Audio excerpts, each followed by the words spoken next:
ഇന്ത്യയുടെ ചരിത്രത്തിലെ അവിസ്മരണീയമായ ഒരു ദിവസമായിരുന്നു അന്ന്. 1931 മാർച്ച് മാസം 23-ാം തീയതി.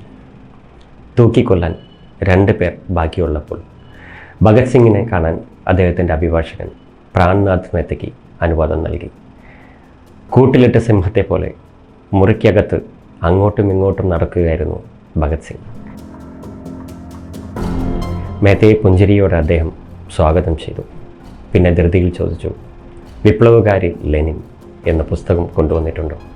മേത്ത പുസ്തകം കൊടുത്തു. ഇനി അധിക സമയം ബാക്കിയില്ല എന്നറിവുള്ളതിനാൽ ഉടൻ തന്നെ അദ്ദേഹം അത് വായിക്കാനും തുടങ്ങി.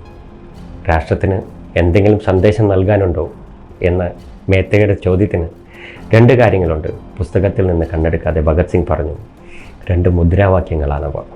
സാമ്രാജ്യത്വം തൊലയട്ടെ എന്നും വിപ്ലവം ജയിക്കട്ടെ എന്നും. ഇന്ന് എന്ത് തോന്നുന്നു? മേത്ത വീണ്ടും ചോദിച്ചു. നിലാവ് പോലെ പുഞ്ചിരിച്ച് 23-കാരനായ ഭഗത് സിംഗ് പറഞ്ഞു, സന്തോഷം. എന്നത്തെയും പോലെ എന്തെങ്കിലും വേണമെന്ന ആഗ്രഹം തോന്നുന്നുണ്ടോ എന്ന മേത്തയുടെ ചോദ്യത്തിന് ഭഗത് സിംഗ് പറഞ്ഞു, ഉണ്ട്. ഇനിയും ഈ നാട്ടിൽ ജനിക്കാൻ, വീണ്ടും അതിനെ സേവിക്കാൻ സാധിച്ചാൽ അതായിരിക്കും ഉത്തമം. മേത്ത പിരിഞ്ഞുപോയ ഉടൻ ജയിൽ അധികൃതർ വന്നു. സമയം 7 പോകാനുള്ള സമയമായി. ഭഗത് സിംഗ് പുസ്തകത്തിൻ്റെ ഏതാനും പേജുകളെ വായിച്ചിട്ടുണ്ടായിരുന്നുള്ളൂ. ഒട്ടൊരു അഭ്യർത്ഥന പോലെ അദ്ദേഹം ചോദിച്ചു, ഒരു അധ്യായം ഒഴിപ്പിക്കാൻ എന്നെ അനുവദിച്ചുകൂടെ? പക്ഷേ അവരതിന് അനുവദിച്ചില്ല. അവർ കഴിമരത്തിലേക്ക് നടന്നു. ഭഗത് സിംഗും സുഖദേവും രാജ്ഗുരുവും കൈകൾ പരസ്പരം കോർത്തു പിടിച്ചു തൂക്കുമരത്തിലേക്ക് നടക്കുമ്പോൾ പതിവായി പാടാറുള്ള വിപ്ലവഗാനം അവർ ഉച്ചത്തിൽ പാടി. കബി വോ ദിൻ ബി ആയേഗ കെ ജബ് ആസാദ് ഹേ ഹം ഹോങ്കെ. അവർ കുളിച്ചു, കറുത്ത വസ്ത്രം ധരിച്ചു, മുഖം മാത്രം മറച്ചില്ല. കഴിമരം പഴയതായിരുന്നു. 3 പേരെയും 3 മരപ്പലകളിലായി നിർത്തി. ഭഗത് സിംഗ് ആയിരുന്നു നടുവിൽ.